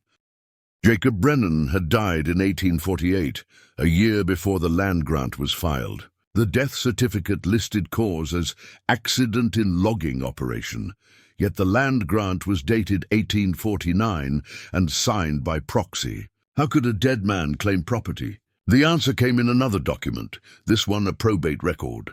Jacob Brennan's widow, Martha, had remarried quickly after her husband's death to a man named Silas Cord. The land grant had been filed by Cord on behalf of the Brennan estate. But there was more. Thomas found a lawsuit filed in 1852 by the original owner of the land, a man named Henry Ashford. Ashford claimed that Cord had tricked him into selling the property for far less than its value, using threats and intimidation. The lawsuit had been dismissed due to lack of evidence. Thomas sat back, the pieces assembling into a picture he didn't want to see. His grandfather hadn't cleared this land through honest pioneering.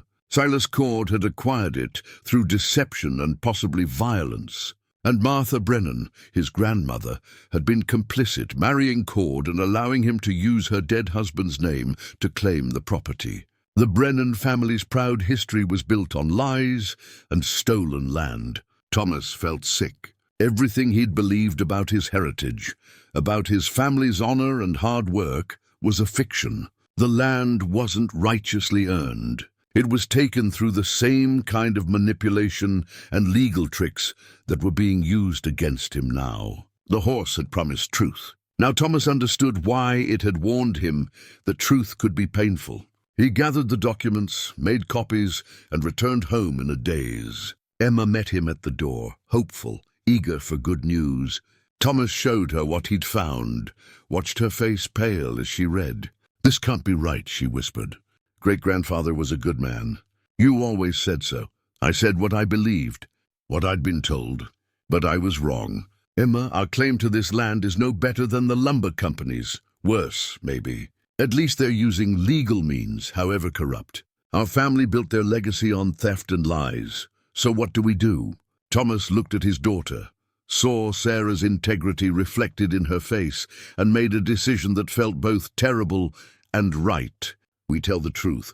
We expose what Cord did, what our family built on. And then we let the consequences fall where they may. But, Papa, that could mean losing everything. The lumber company will use this against us. We'll have no claim at all. I know, but I won't fight corruption with more corruption. I won't defend a legacy that was rotten from the start. Your mother taught me that honor matters more than property. I should have remembered that lesson." The next day, Thomas went to Mayor Dalton with the documents and the full story. Dalton listened, his expression growing grimmer with each revelation. "Do you understand what you're telling me, Thomas? You're destroying your own case. With this information, the county could declare your entire claim invalid. I know, but it's the truth. And I'd rather have nothing honestly than keep something built on lies. Dalton shook his head in something between admiration and disbelief. You're either the most honorable man I've ever met or the most foolish. Possibly both. Probably both, Thomas agreed. What happens now? Now I have to report this to the county. There will be an investigation. The lumber company's claim might be validated, or the whole mess might end up in court for years. Either way, Thomas, you've made your situation considerably worse. Thomas nodded. I know, but at least I'll be able to look at myself in the mirror. Walking home, Thomas felt lighter despite the disaster he'd just precipitated. The burden of a false legacy had been weighing on him without his realizing it. Now stripped of illusions, he could see his situation clearly. He owned nothing, really. Never had. The farm was built on sand, and the tide was finally coming in. At the forest edge, he paused and looked into the shadows. Is this what you wanted me to learn? That I'm no better than those I was fighting? The horse's voice came gentle in his mind. I wanted you to learn that righteousness is not inherited. It must be earned. Your grandfather's sins are not yours, but defending them would have made them so. You chose truth over comfort. That is the mark of true honor. And what good does honor do me when I've lost everything? You have not lost everything. You have your integrity, and you have me. The bond between us is stronger now because you have proven yourself worthy. Call on me when you are ready, Thomas Brennan. I will show you what can be built on a foundation of truth rather than deception.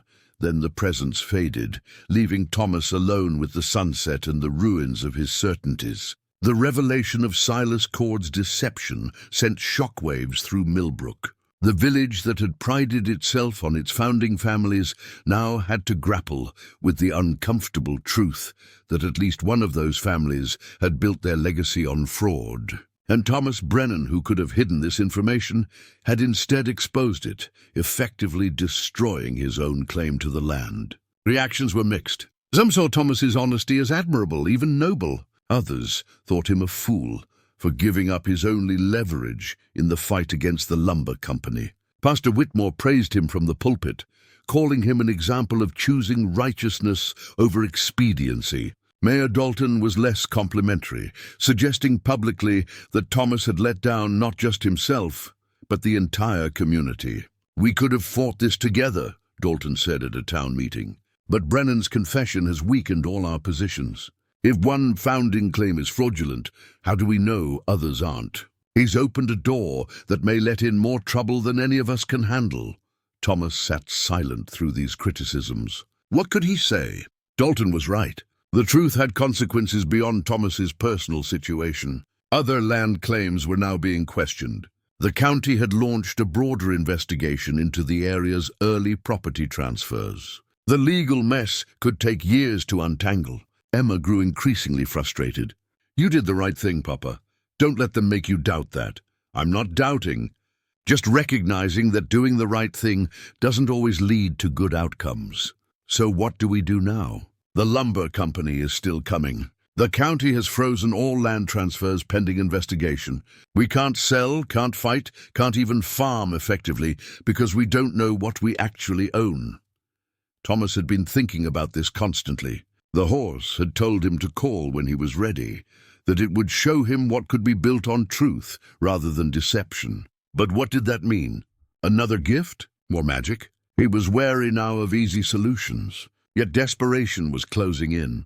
The bank had called in his loan, unwilling to hold paper on property with an uncertain title. He had 3 months to pay off the entire balance or face foreclosure. Even if he sold everything he owned, he couldn't raise enough money. He went to the forest one evening in late April, when spring was finally asserting itself and the trees were beginning to leaf out. The air was soft and green-smelling, full of renewal. Thomas felt anything but renewed. I'm ready, he said to the shadows, or as ready as I'll ever be. Show me what you meant. The white horse emerged from the trees, more substantial than usual, almost solid in the fading light. It walked to Thomas and lowered its head, and Thomas understood he was meant to mount. He climbed onto the horse's back, feeling its warmth and power beneath him. The horse turned and walked into the forest, moving silently through the undergrowth. They went deeper than Thomas had ever ventured, into areas where the trees were so old and massive they seemed like cathedral columns, where the light filtered down in ethereal shafts. Finally, they emerged into a clearing Thomas had never seen. It was large, perhaps 5 acres, perfectly circular, and it was extraordinary. The grass was like emerald carpet. A spring bubbled up in the center, forming a clear pool before trickling away in a small stream. The air itself seemed to shimmer with vitality. "This is the heart of the forest," the horse's voice said in his mind. "The place from which all its power flows. It has been here since before your people came, since before the tribes who named it sacred ground. It is, in a sense, the source of what I am." Thomas slid down from the horse's back and walked to the spring. The water was impossibly clear, and when he cupped his hands and drank, it tasted of stone and sky and ancient earth. "Why are you showing me this?" "Because this land truly is unclaimed. It belongs to no nation, no person. It simply is. And I am offering it to you." Thomas turned to stare at the horse. "Offering it? I don't understand. The laws of your kind do not reach here. This clearing exists outside your boundaries and surveys. But if you were to claim it, to live here, you could not be evicted by any power your people possess. You and Emma would be safe. It was tempting. A refuge beyond the reach of banks and lumber companies and corrupt officials." But Thomas shook his head. "That's not living. That's hiding. Besides, I can't farm 5 acres. Can't build a life here for Emma." "You would not be farming. This place offers a different kind of sustenance." The horse moved to the spring and lowered its head to drink. When it raised it again, its form seemed to shimmer and change. For just a moment, Thomas saw something else. Not a horse, but a being of pure light, ancient and powerful beyond comprehension. Then it was a horse again, white and beautiful and familiar. "What are you?" Thomas whispered. "I am many things. A guardian, a force of nature, a bridge between what you call real and what you call myth. Your ancestors would have understood me better. They knew the world contained more than what their eyes could see. But your time has forgotten this. You believe only in what can be measured, bought, and sold. Then why reveal yourself to me? Why help me? Because you showed kindness when you didn't have to. Because you chose truth over comfort. Because you represent something your world is losing, and I would preserve it if I can." The horse paused. "But I cannot save your farm, Thomas. That is beyond even my power. The forces you face are of your own world, governed by your own laws. I can offer refuge, wisdom, even power, but I cannot undo human greed and corruption." Thomas sat on the grass beside the spring, feeling the weight of failure settle over him. "So that's it? I lose everything?" "Perhaps. Or perhaps you've been thinking about this wrong. You've been fighting to keep what you thought was yours. But what if the real question is not how to keep the old, but how to build something new? I don't understand." "You will. Tomorrow, go to the county seat. In the Hall of Records, search for the original land grant under which your grandfather claimed this property. Look carefully at the signature. And Thomas, be prepared for what you find. Some truths shatter our understanding of the past." Before Thomas could ask more, the horse turned and walked back into the forest, leaving him alone with more questions than answers. The next morning, Thomas rose before dawn and hitched a ride to the county seat with a freight wagon heading that direction. The Hall of Records was a musty building filled with dust and decades of paperwork. An elderly clerk helped him locate the land grant records from his grandfather's time. Thomas spread the yellow documents on a table and began to read. The property description matched what he knew. The boundaries were clear, but as he studied the signature at the bottom, his blood ran cold. The signature wasn't his grandfather's, it was someone else's name, a man named Silas Cord, and beside it, in smaller text, a notation. "Proxy for Jacob Brennan, unable to sign due to injury." Thomas stared at the words, his mind racing. His grandfather had been injured at the time of the land grant. He'd never heard that story. And who was Silas Cord? He requested more records. Birth certificates, death records, any mention of either name. What he found rewrote his understanding of his family's history. Jacob Brennan had died in 1848, a year before the land grant was filed. The death certificate listed cause as accident in logging operation, yet the land grant was dated 1849 and signed by proxy. How could a dead man claim property? The answer came in another document, this one a probate record. Jacob Brennan's widow Martha had remarried quickly after her husband's death to a man named Silas Cord. The land grant had been filed by Cord on behalf of the Brennan estate. But there was more. Thomas found a lawsuit filed in 1852 by the original owner of the land, a man named Henry Ashford. Ashford claimed that Cord had tricked him into selling the property for far less than its value, using threats and intimidation. The lawsuit had been dismissed due to lack of evidence. Thomas sat back, the pieces assembling into a picture he didn't want to see. His grandfather hadn't cleared this land through honest pioneering. Silas Cord had acquired it through deception and possibly violence. And Martha Brennan, his grandmother, had been complicit, marrying Cord and allowing him to use her dead husband's name to claim the property. The Brennan family's proud history was built on lies and stolen land. Thomas felt sick. Everything he'd believed about his heritage, about his family's honor and hard work, was a fiction. The land wasn't righteously earned.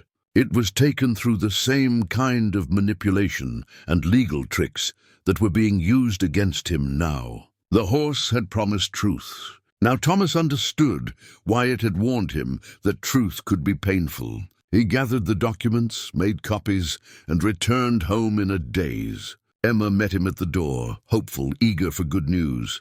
Thomas showed her what he'd found, watched her face pale as she read. "This can't be right," she whispered. "Great-grandfather was a good man. You always said so." I said what I believed, what I'd been told, but I was wrong. Emma, our claim to this land is no better than the lumber companies. Worse, maybe. At least they're using legal means, however corrupt. Our family built their legacy on theft and lies, so what do we do? Thomas looked at his daughter, saw Sarah's integrity reflected in her face, and made a decision that felt both terrible and right. We tell the truth. We expose what Cord did, what our family built on, and then we let the consequences fall where they may. But Papa, that could mean losing everything. The lumber company will use this against us. We'll have no claim at all, I know, but I won't fight corruption with more corruption. I won't defend a legacy that was rotten from the start. Your mother taught me that honor matters more than property. I should have remembered that lesson. The next day, Thomas went to Mayor Dalton with the documents and the full story. Dalton listened, his expression growing grimmer with each revelation. "Do you understand what you're telling me, Thomas? You're destroying your own case. With this information, the county could declare your entire claim invalid. I know, but it's the truth. And I'd rather have nothing honestly than keep something built on lies." Dalton shook his head, in something between admiration and disbelief. "You're either the most honorable man I've ever met, or the most foolish." "Possibly both. Probably both," Thomas agreed. "What happens now?" "Now I have to report this to the county. There will be an investigation. The lumber company's claim might be validated, or the whole mess might end up in court for years. Either way, Thomas, you've made your situation considerably worse." Thomas nodded. "I know, but at least I'll be able to look at myself in the mirror." Walking home, Thomas felt lighter, despite the disaster he'd just precipitated. The burden of a false legacy had been weighing on him without his realizing it. Now, stripped of illusions, he could see his situation clearly. He owned nothing, really. Never had. The farm was built on sand, and the tide was finally coming in. At the forest edge, he paused and looked into the shadows. "Is this what you wanted me to learn? That I'm no better than those I was fighting?" The horse's voice came, gentle in his mind. "I wanted you to learn that righteousness is not inherited. It must be earned. Your grandfather's sins are not yours, but defending them would have made them so. You chose truth over comfort. That is the mark of true honor. And what good does honor do me when I've lost everything?" "You have not lost everything. You have your integrity, and you have me. The bond between us is stronger now because you have proven yourself worthy. Call on me when you are ready, Thomas Brennan, I will show you what can be built on a foundation of truth rather than deception." Then the presence faded, leaving Thomas alone with the sunset and the ruins of his certainties. The revelation of Silas Cord's deception sent shockwaves through Millbrook. The village that had prided itself on its founding families now had to grapple with the uncomfortable truth that at least one of those families had built their legacy on fraud. And Thomas Brennan, who could have hidden this information, had instead exposed it, effectively destroying his own claim to the land. Reactions were mixed. Some saw Thomas's honesty as admirable, even noble. Others thought him a fool for giving up his only leverage in the fight against the lumber company. Pastor Whitmore praised him from the pulpit, calling him an example of choosing righteousness over expediency. Mayor Dalton was less complimentary, suggesting publicly that Thomas had let down not just himself, but the entire community. "We could have fought this together," Dalton said at a town meeting. "But Brennan's confession has weakened all our positions. If one founding claim is fraudulent, how do we know others aren't? He's opened a door that may let in more trouble than any of us can handle." Thomas sat silent through these criticisms. What could he say? Dalton was right. The truth had consequences beyond Thomas's personal situation. Other land claims were now being questioned. The county had launched a broader investigation into the area's early property transfers. The legal mess could take years to untangle. Emma grew increasingly frustrated. "You did the right thing, Papa. Don't let them make you doubt that." "I'm not doubting. Just recognizing that doing the right thing doesn't always lead to good outcomes." "So what do we do now?" "The lumber company is still coming. The county has frozen all land transfers pending investigation. We can't sell, can't fight, can't even farm effectively because we don't know what we actually own." Thomas had been thinking about this constantly. The horse had told him to call when he was ready, that it would show him what could be built on truth rather than deception. But what did that mean? Another gift? More magic? He was wary now of easy solutions, yet desperation was closing in. The bank had called in his loan, unwilling to hold paper on property with an uncertain title. He had 3 months to pay off the entire balance or face foreclosure. Even if he sold everything he owned, he couldn't raise enough money. He went to the forest one evening in late April, when spring was finally asserting itself and the trees were beginning to leaf out. The air was soft and green-smelling, full of renewal. Thomas felt anything but renewed. "I'm ready," he said to the shadows, "or as ready as I'll ever be. Show me what you meant." The white horse emerged from the trees, more substantial than usual, almost solid in the fading light. It walked to Thomas and lowered its head, and Thomas understood he was meant to mount. He climbed onto the horse's back, feeling its warmth and power beneath him. The horse turned and walked into the forest, moving silently through the undergrowth. They went deeper than Thomas had ever ventured, into areas where the trees were so old and massive they seemed like cathedral columns, where the light filtered down in ethereal shafts. Finally, they emerged into a clearing Thomas had never seen. It was large, perhaps 5 acres, perfectly circular, and it was extraordinary. The grass was like emerald carpet. A spring bubbled up in the center, forming a clear pool before trickling away in a small stream. The air itself seemed to shimmer with vitality. "This is the heart of the forest," the horse's voice said in his mind. "The place from which all its power flows. It has been here since before your people came, since before the tribes who named it sacred ground. It is, in a sense, the source of what I am." Thomas slid down from the horse's back and walked to the spring. The water was impossibly clear, and when he cupped his hands and drank, it tasted of stone and sky and ancient earth. "Why are you showing me this?" "Because this land truly is unclaimed. It belongs to no nation, no person. It simply is. And I am offering it to you." Thomas turned to stare at the horse. "Offering it? I don't understand. The laws of your kind do not reach here. This clearing exists outside your boundaries and surveys. But if you were to claim it to live here, you could not be evicted by any power your people possess. You and Emma would be safe." It was tempting. A refuge beyond the reach of banks and lumber companies and corrupt officials. But Thomas shook his head. That's not living. That's hiding. Besides, I can't farm 5 acres. Can't build a life here for Emma. You would not be farming. This place offers a different kind of sustenance. The horse moved to the spring and lowered its head to drink. When it raised it again, its form seemed to shimmer and change. For just a moment, Thomas saw something else. Not a horse, but a being of pure light, ancient and powerful beyond comprehension. Then it was a horse again, white and beautiful and familiar. "What are you?" Thomas whispered. "I am many things. A guardian, a force of nature. A bridge between what you call real and what you call myth. Your ancestors would have understood me better. They knew the world contained more than what their eyes could see. But your time has forgotten this. You believe only in what can be measured, bought and sold. Then why reveal yourself to me? Why help me? Because you showed kindness when you didn't have to. Because you chose truth over comfort. Because you represent something your world is losing, and I would preserve it if I can." The horse paused. "But I cannot save your farm, Thomas. That is beyond even my power. The forces you face are of your own world, governed by your own laws. I can offer refuge, wisdom, even power, but I cannot undo human greed and corruption." Thomas sat on the grass beside the spring, feeling the weight of failure settle over him. "So that's it? I lose everything?" "Perhaps. Or perhaps you've been thinking about this wrong.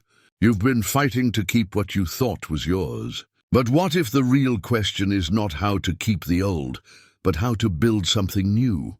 I don't understand. Your grandfather's land was stolen. Fighting to keep it means defending theft. But this clearing is free, unclaimed. If you could bring people here, show them this place, make them understand what I'm trying to preserve, perhaps you could build something better than what was lost." An idea began to form in Thomas's mind, still vague but growing clearer. "You want me to protect the forest, to keep it from being logged. I want you to help your people remember that not everything has value only in dollars and board feet. This forest is old. It remembers things your civilization has forgotten. If it's destroyed, that knowledge dies with it. But how? I'm one man, broke and discredited. How am I supposed to stop the Riverside Lumber Company? The same way you've accomplished everything else. Through truth, courage, and the willingness to sacrifice comfort for principle.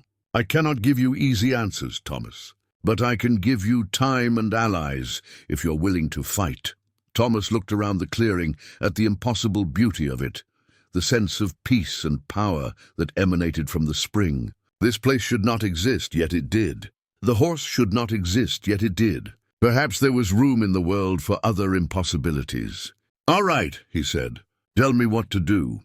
Over the next week, Thomas worked with a purpose he hadn't felt in years. Following the horse's guidance, he began documenting the forest. He sketched maps, catalogued rare plants, noted the ancient trees and unique geological features. Emma helped, her artist's eye capturing details he would have missed. "What are we doing, Papa?" she asked as they worked. "Building a case. Not a legal one exactly. Something else. A moral argument for why this forest should be preserved. And who are you making this argument to?" "Anyone who will listen." They approached Pastor Whitmore first, showing him what they'd found. The pastor was moved by the clearing, by the sense of sanctity that pervaded it. "This is a holy place," he said quietly. "Not in the sense of being consecrated by the church, but holy nonetheless. God's work untouched by human hands. It should be protected." With Whitmore's support, they went to others in the village. Old Agnes came leaning on her cane and wept when she saw the clearing. "My great-grandmother spoke of such a place. I thought it was just stories, but here it is, real." They brought the schoolteacher who saw educational opportunities. They brought the doctor, who recognized medicinal plants found nowhere else. Slowly, they assembled a coalition of villagers who agreed that the forest, and particularly this sacred clearing, should not be destroyed for timber. Mayor Dalton was harder to convince. He saw the clearing, admitted its beauty, but remained focused on practical concerns. "Thomas, I appreciate what you're trying to do, but sentiment doesn't pay bills. The lumber company brings jobs, investment, progress. What do you offer instead? A different kind of progress. What if instead of destroying this place, we protected it, made it into a park or preserve? People would come to see it. Bring money that way? Tourism? Dalton was skeptical. And that's years away, maybe decades. The lumber company is here now with cash in hand. Then maybe we need to think longer term. Not everything worthwhile happens quickly. The confrontation came in early May. The Riverside Lumber Company, tired of delays and legal wrangling, announced they were moving forward with logging operations on the disputed land. They had permits from the county, they claimed, and intended to start work within the week. Thomas knew this was the moment. Either he stopped them now, or the forest would be gone. He called a meeting in the village, and to his surprise, nearly everyone came. The weeks of advocacy had shifted opinion. People who'd initially dismissed his ideas were now curious, even supportive. "The lumber company is coming," Thomas told the assembly. "They plan to clear-cut everything, including the sacred clearing some of you have seen. They have legal right or claim to. I can't stop them with lawyers or money, but I can stop them with bodies. I'm going to stand in their way, block their equipment, refuse to move. And I'm asking if any of you will stand with me." The room was silent. Thomas saw people exchanging glances, calculating risks. This wasn't just philosophical support he was asking for. This was action that could result in arrest, injury, real consequences. Pastor Whitmore stood first. "I'll stand with you, Thomas. Some things are worth the risk." Then Agnes, surprisingly spry for her age. "My great-grandmother would expect nothing less." "I'm in." "Emma, of course." "Where you go, I go." One by one, others rose. Not everyone, but enough. By the time the meeting ended, Thomas had 30 people committed to peaceful resistance. It wasn't an army, but it was something. The next few days were spent in preparation. They gathered supplies, planned logistics, discussed strategy. Thomas knew they couldn't physically stop the lumber company indefinitely, but they could delay, draw attention, make it costly and difficult. And maybe, just maybe, buy enough time for public opinion to shift, for other solutions to emerge. The night before the confrontation, Thomas couldn't sleep. He stood at his window, watching the moon rise over the forest, and thought about all the choices that had led him here. Freeing the horse, refusing easy money, exposing his family's fraudulent claim. Each decision had seemed to make his situation worse, yet each had also brought him closer to this moment, to understanding what really mattered. The white horse appeared at the forest edge, luminous in the moonlight. Thomas felt its presence in his mind, warm and reassuring. "Tomorrow, whatever happens, know that you have honored the bond between us. You have proven yourself worthy not through strength or wealth, but through integrity and courage. That is a rarer thing than you know. Will it be enough?" Thomas asked silently. "That is for tomorrow to decide." "Sleep now, Thomas Brennan. You will need your strength." Thomas returned to bed and surprisingly slept. He dreamed of forests and springs, of white horses and clear water, of Sarah smiling at him across a field of green corn. When he woke, dawn was breaking, and the day of reckoning had arrived. The lumber company's crew arrived at first light, a convoy of wagons loaded with saws, axes, and logging equipment. 20 men, hard-faced and professional, led by a foreman named Briggs, who'd logged from Montana to Oregon. They expected to find an empty forest, ready for harvest. Instead, they found 30 villagers standing in a line across the main logging road, arms linked, faces determined. Thomas stood in the center, flanked by Emma on one side and Pastor Whitmore on the other. Behind them, the forest rose like a wall of green, ancient and patient. The morning mist still clung to the trees, giving everything an otherworldly quality. Briggs climbed down from his wagon and approached, his expression more puzzled than angry. "What's this about?" "We're here to protect this forest," Thomas said, his voice steady. "You're not cutting it down." "Not today, not ever. Sir, we have legal permits, county approval. This is company land, legally acquired. You're trespassing. The legality is disputed. But even if it weren't, some things are more important than property rights. This forest is sacred. It's irreplaceable. And we won't let you destroy it." Briggs sighed. He'd clearly dealt with this kind of thing before. "I don't want trouble, but I have a job to do. If you don't move, I'll have to bring in the sheriff." People will get arrested. Is that what you want? If that's what it takes, Pastor Whitmore said. Sometimes standing for what's right means facing consequences. The standoff continued through the morning. Briggs sent a rider to town for the sheriff. The loggers made coffee and waited, occasionally glancing at the protesters with a mixture of irritation and grudging respect. No one wanted violence, but the situation was clearly heading towards some kind of confrontation. Around midday, Sheriff Coleman arrived with 2 deputies. He was a fair man, generally respected, caught now between law and community sentiment. He surveyed the scene with weary eyes. "Thomas, what are you doing?" "Our duty, Sheriff. Protecting what matters. You're breaking the law. The lumber company has permits. You're trespassing and interfering with legal commerce. I can't let that stand. Then arrest us, all of us. See how that plays in the next election." Coleman grimaced. He knew the politics of the situation as well as anyone. "Don't make this harder than it has to be. Just move aside, let these men do their work, and we can sort out the legal issues later. Later will be too late. Once the trees are cut, they're gone forever." "We're staying." The sheriff conferred with Briggs and the deputies. Thomas watched them, his heart pounding. This could go wrong in so many ways. Violence, arrests, people hurt. He'd led these neighbors into this situation. If things went badly, it would be on him. Then something unexpected happened. More people arrived from the village. Not protesters, just observers.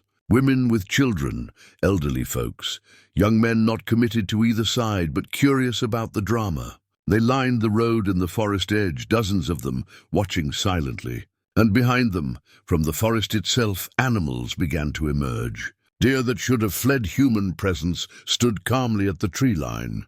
A fox sat bold as brass on a fallen log. Birds circled overhead in unusual numbers, their calls creating a constant backdrop of sound.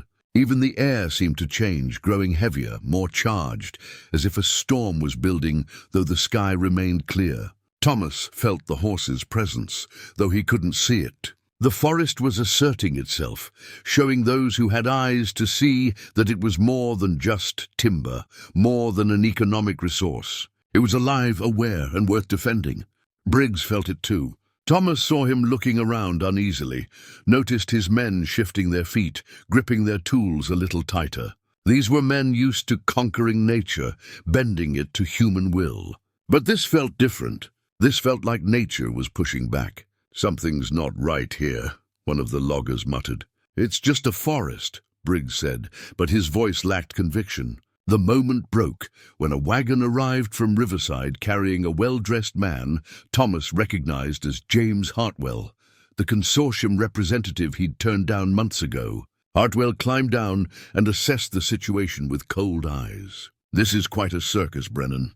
But it changes nothing. We own this land. These people are trespassing. Sheriff, I want them removed, by force if necessary." "That might not be wise," Coleman said carefully. "There are children watching. Press watching, too." He gestured to a man with a camera and notebook, a reporter from the Riverside paper who'd somehow gotten word of the confrontation. Hartwell's expression darkened. "I don't care about bad press. I care about establishing that the consortium's property rights will be respected. Make an example of these people." Before the sheriff could respond, the reporter called out, "Mr. Hartwell, is it true that the consortium manipulated land surveys to seize this property? That the original claim was based on fraud?" Hartwell spun to face the reporter. "That's a libelous accusation." "Where did you hear that?" "From county records, from depositions. I've been researching this story for weeks. Funny thing about drawing attention to yourself. People start digging into your business." Thomas felt a surge of hope. The truth was coming out, not just about his family's fraudulent claim, but about the consortium's own questionable dealings. The reporter continued, flipping through his notebook. "According to my sources, the Riverside Agricultural Consortium has a pattern of targeting struggling farms, offering partnership, then using legal manipulation to acquire properties when farmers refuse. At least a dozen cases in the past 5 years. Some farmers committed suicide rather than lose everything. Others just disappeared. You want to comment on that, Mr. Hartwell?" Hartwell's face went pale, then red with anger. "This is not the place for this discussion. Sheriff, are you going to do your job or not?"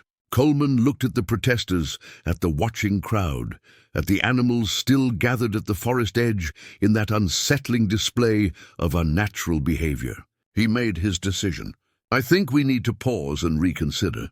Give the county time to review the new information about the land claims. Rushing ahead now would be, well, premature. That's not acceptable, Hartwell snarled. We have permits, legal authority, and I have discretion about how and when to enforce the law. I'm exercising that discretion. Briggs, I'm asking you to hold off on logging operations for at least a week while this gets sorted out. Briggs looked relieved. That works for me, Sheriff. This whole situation feels wrong anyway. My men and I will camp down the road, wait for things to settle. Hartwell's fury was palpable, but he was outnumbered and outmaneuvered. This isn't over. The consortium has powerful friends. We'll be back, and when we come, it won't be with requests. It'll be with court orders and armed escorts if necessary. He climbed into his wagon and left, his departure lacking the authority of his arrival. The crisis wasn't over, but it was deferred. The protesters maintained their line, unwilling to abandon their positions, until they were certain the immediate threat had passed. As afternoon stretched toward evening, Mayor Dalton arrived. He'd been in Riverside when the confrontation started, but word had reached him. He walked the line of protesters, examining faces, then stood beside Thomas. You've made quite a mess of things, Brennan. Maybe, but it's a mess that needed making. The reporters' questions about the consortium, those came from you. I gave him access to the county records I'd found, suggested he might want to look into their business practices. Turns out there was a lot to find. Dalton was quiet for a moment. You know what this means? If the consortium's activities are exposed, the legal basis for their land claims gets complicated. Could tie things up in court for years. I know. The village needs development, Thomas. Jobs, investment. But not like this. Not built on corruption and manipulation.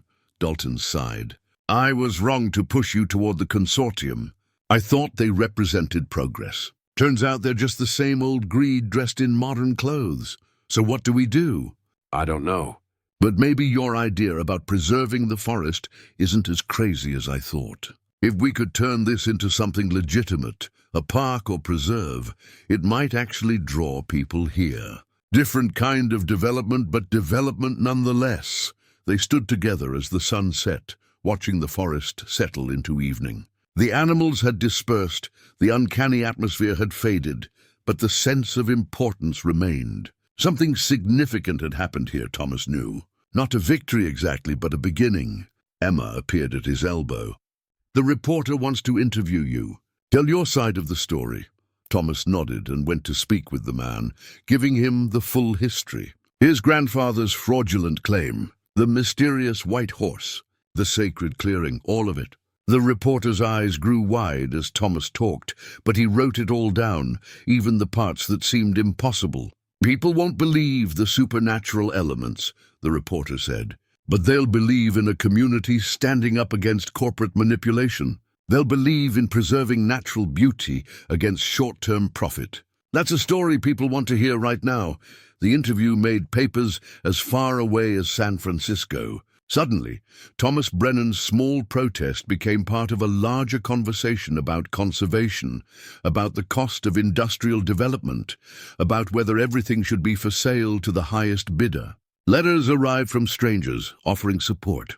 A lawyer from Boston wrote, offering pro bono services to fight the consortium's land claims. Most surprisingly, a wealthy widow from Philadelphia, Mrs. Eleanor Ashford, took interest in the case. She arrived in Millbrook 3 weeks after the confrontation, a formidable woman in her 70s with sharp eyes and sharper questions. She toured the forest with Thomas and Emma, saw the sacred clearing, and declared it the most remarkable place I've encountered in 40 years of traveling the world. I want to help preserve this, she announced. My husband left me considerable resources, and I've been looking for worthwhile causes. This qualifies. She was, it turned out, the granddaughter of Henry Ashford, the man whom Silas Cord had defrauded to acquire the Brennan land. The connection felt like destiny, circles closing after decades. With Mrs. Ashford's financial backing and legal resources, the battle shifted. The county investigation expanded, uncovering fraud not just by the consortium, but by several other entities involved in the land grab. The legal tangle grew so complex that all development was frozen, while courts sorted through decades of questionable transactions. Meanwhile, Mrs. Ashford purchased adjacent properties legitimately, assembling enough land to create a meaningful preserve. She hired experts who confirmed what Thomas had documented. The forest contained rare plant species, unique geological formations, and ecological value beyond its timber worth. The consortium fought back, using every legal tool available. Hartwell was arrested on fraud charges, but the organization itself proved harder to dismantle. The battle would continue for years, Thomas knew. But the forest was safe, at least for now. On a warm evening in June, Thomas stood in the sacred clearing with Emma, Pastor Whitmore, and Mrs. Ashford. They'd come to discuss the preserve's future, but for now, they just stood in the peaceful beauty of the place. The white horse appeared, walking from the trees as naturally as if it had always been there. Mrs. Ashford gasped, but didn't flee. The pastor made the sign of the cross. Emma smiled, familiar now with the impossible. The horse approached Thomas and lowered its magnificent head. Thomas reached up to touch its face, feeling the warmth and the strange energy that pulsed beneath the white coat. "Thank you," Thomas said softly, "for everything. For the gifts and the tests. For showing me what really mattered." The horse's voice came in his mind, warm with what might have been affection. "You saved yourself, Thomas Brennan. I merely showed you the path. The courage to walk it was your own. What happens now? Now you help others find their path. This forest will be a beacon, showing people that the old ways and the new need not be in conflict. That progress and preservation can coexist. You have a great work ahead of you. I'm just a failed farmer. You are a guardian now. As am I. We will face this together." The horse stepped back, and for a moment its form shimmered, revealing again that being of pure light that Thomas had glimpsed before. Then it was a horse again, turning to walk back into the forest, leaving only white flowers blooming in its wake. 5 years later, Thomas stood at the entrance to what was now officially the Ashford Brennan Nature Preserve, watching visitors arrive for the dedication ceremony. The preserve encompassed 3,000 acres of protected forest. With the sacred clearing at its heart, Mrs. Ashford had funded everything, but insisted Thomas's name be included in recognition of his role in saving the place. Emma stood beside him, no longer the girl who'd wanted to escape to Riverside. She'd gone, actually, spent 2 years working and learning. But she'd returned, drawn back by the preserve and the work it represented. Now she served as one of its guides, leading visitors through the forest and teaching them about its wonders. "Hard to believe it's been 5 years, she said. "Feels like yesterday and a lifetime ago, both at once," Thomas replied. The dedication drew people from across the country. Conservationists, naturalists, journalists, and curious tourists. The preserve had become famous, written about in magazines and newspapers. It represented something people were hungry for in this age of rapid industrialization, proof that not everything had to be sacrificed to progress. Pastor Whitmore gave the invocation, blessing the land and those who would care for it. Mayor Dalton, who'd become an unlikely ally in the conservation effort, spoke about balancing growth with preservation. Mrs. Ashford, elegant as ever at 76, thanked everyone who'd fought to protect this remarkable place. Then Thomas was called to speak. He walked to the podium, looking out at the crowd, and felt the weight of the moment. 5 years ago, he'd been a desperate farmer facing ruin. Now he was considered a pioneer in the conservation movement, though he'd never sought that role. "I'm not much for speeches," he began, "but I'll tell you what I learned.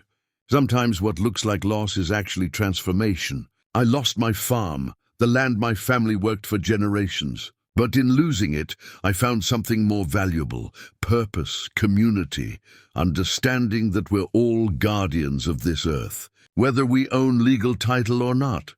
He spoke about the white horse, though he kept the more fantastic details vague. "There are forces in this world beyond our understanding, old powers that remember what we've forgotten. This forest is one place where those powers still dwell. By protecting it, we protect something essential about ourselves. After the speeches, people toured the preserve. Thomas walked the trails he'd helped design, greeting visitors, answering questions. He was 57 now, his beard showing grey, his body worn by years of hard work. But he felt more alive than he had in decades. The white horse he saw only occasionally, usually at dawn or dusk, always at the edge of vision. But he felt its presence constantly, a warm awareness that he was not alone in his guardianship. The bond between them had deepened over the years, become something neither quite magical nor quite ordinary, but existing in that space between. Emma had found love with one of the preserve's naturalists, a young man from Boston who shared her passion for the work. They planned to marry in the fall, in the sacred clearing where it all began. Thomas thought about Sarah often, wishing she could see what their daughter had become, what he had become. But perhaps she knew, perhaps in whatever place souls went, she watched and approved. The sun set over the preserved forest, painting the sky in shades of gold and crimson. Thomas stood at the clearing's edge, surrounded by the ancient trees, and felt at peace. He'd lost everything, and gained more than he'd ever imagined possible. In the shadows beneath the trees, a white shape moved, watching over them all. Guardian and friend, mystery and promise, the keeper of old covenants and the hope of new beginnings. Tomorrow would bring new challenges, new visitors to educate, new threats to counter. But tonight, Thomas allowed himself simply to be grateful. For the forest, for his daughter, for the second chance that had come disguised as disaster. The white horse stepped into the clearing one last time, its coat glowing in the last light. It looked at Thomas with those ancient knowing eyes, and he heard its voice in his mind, gentle as wind through leaves. "Well done, my friend. Well done." Then it turned and walked back into the forest, leaving behind only flowers blooming white in the gathering dusk and the promise of protection for generations yet to come.